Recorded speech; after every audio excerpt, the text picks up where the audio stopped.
धान्य वाटपात वारंवार दिरंगाई करणाऱ्या माझोड येथील राशन दुकानास जिल्हाधिकारी अभिनव गोयल यांनी अचानक भेट दिली असता तपासणी दरम्यान आढळून आलेल्या त्रुटींमुळे जिल्हाधिकारी अभिनव गोयल यांनी कारवाई करून माझोड येथील राशनचा परवाना कायमस्वरूपी रद्द केलाय। यामुळे कामात दिरंगाई करणारे, राशन वेळेवर न वाटणे अशा धान्य दुकानदारांचे धाबे दणाणले आहे। हिंगोलीचे कर्तव्यदक्ष जिल्हाधिकारी म्हणून अभिनव गोयल यांनी हिंगोली जिल्हाधिकारी पदाचा कारभार स्वीकारला तेव्हापासून जिल्हाधिकारी गोयल यांनी हिंगोली जिल्ह्यातील जिल्हा परिषद शाळा तसेच विविध कार्यालयात अचानक भेट दिली। त्यामुळे जिल्हाधिकारी यांची धास्ती अधिकाऱ्यांनी घेतली आहे। त्यामुळे जिल्हा परिषद शाळेतील विद्यार्थ्यांच्या संख्येत वाढ झाली आहे, तर दिवसेंदिवस शाळेची गुणवत्ता वाढत आहे।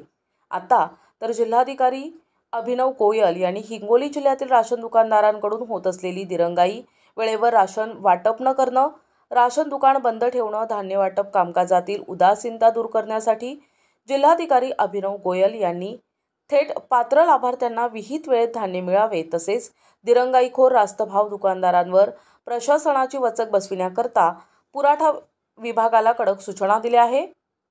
तर आज स्वतः जिल्हाधिकारी अभिनव गोयल यांनी हिंगोली जिल्ह्यातील सेणगाव तालुक्यात येत असलेल्या माझोड येथील राशन दुकानदार यांच्या वारंवार तक्रारी पाहता माझोड येथील राशन दुकानास पथकासह अचानक भेट देऊन तपासणी केली असता तपासणीत आढळून आलेल्या त्रुटींमुळे जिल्हाधिकारी यांनी तात्काळ माझोड येथील निळोबा पांडुरंग मुळे यांच्या नावे असलेला राशन दुकानाचा परवाना कायमस्वरूपी रद्द केलाय।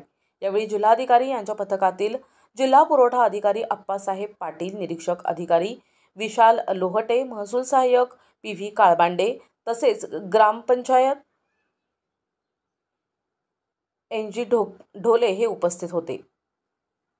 तर जिल्हाधिकारी अभिनव गोयल यांनी हिंगोली जिल्ह्यातील राशन दुकानाच्या तक्रारी पाहता तक्रारींची पडताळणी करून संबंधित राशन दुकानावर कारवाई केली जाणार आहे। NTV news Marathi, Hingoli.